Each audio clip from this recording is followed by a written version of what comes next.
কুকুরকে পাঠানো হচ্ছে স্কুলে। শুধু তাই নয়, নামি দামি ট্রেডমিলে শরীর চর্চা, পিয়ানোর সুরে গান শেখা, এমনকি সামাজিকতা আর খেলাধুলারও বিশেষ প্রশিক্ষণ নিচ্ছে তারা।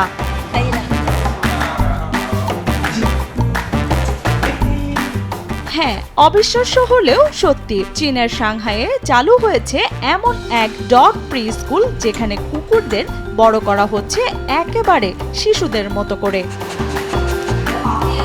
আর কুকুরের জন্য বিশেষ এই স্কুল বানিয়ে তাক লাগিয়ে দিয়েছেন চীনের সাংহাইয়ের বাসিন্দা জেনঝাং, যা ইতিমধ্যেই বেশ জনপ্রিয় হয়ে উঠেছে।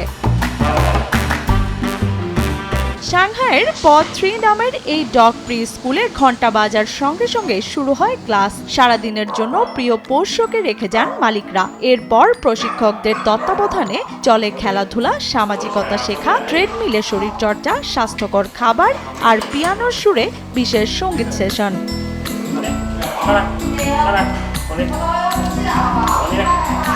29 বছর বয়সী কুকুরের মালিক উইলিয়াম তাং বলেন, একসময় কুকুরের প্রতি তার বিশেষ কোনো অনুভূতি ছিল না, কিন্তু বর্ডার কোলি প্রজাতির কুকুর সিন্ডারেলাকে দত্তক নেয়ার পর তার জীবনই বদলে যায়। এখন সিন্ডারেলাকে একটি সুন্দর জীবন উপহার দিতে চান তিনি।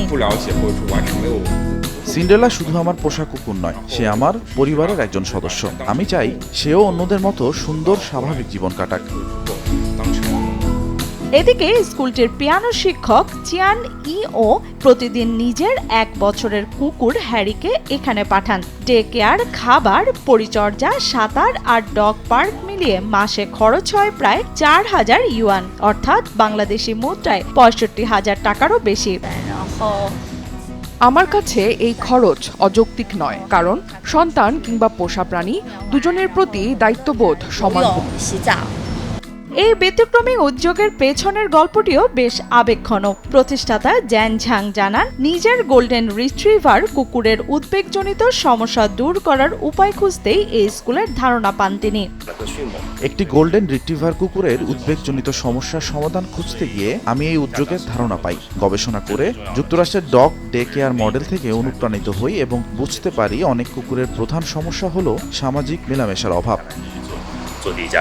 প্রথমে মাত্র 10টি কুকুর নিয়ে যাত্রা শুরু হয়েছিল প্রি স্কুলের। মাত্র 1 বছরের ব্যবধানে সেই সংখ্যা বেড়ে দাঁড়িয়েছে প্রায় 200-তে। প্রতিদিন কুকুরের আকার ভেদে 98 থেকে 138 ইউয়ান ফি দিয়ে এই প্রি স্কুলে সেবা নিচ্ছেন মালিকরা। লিয়ানা শারমিন, সময় সংবাদ।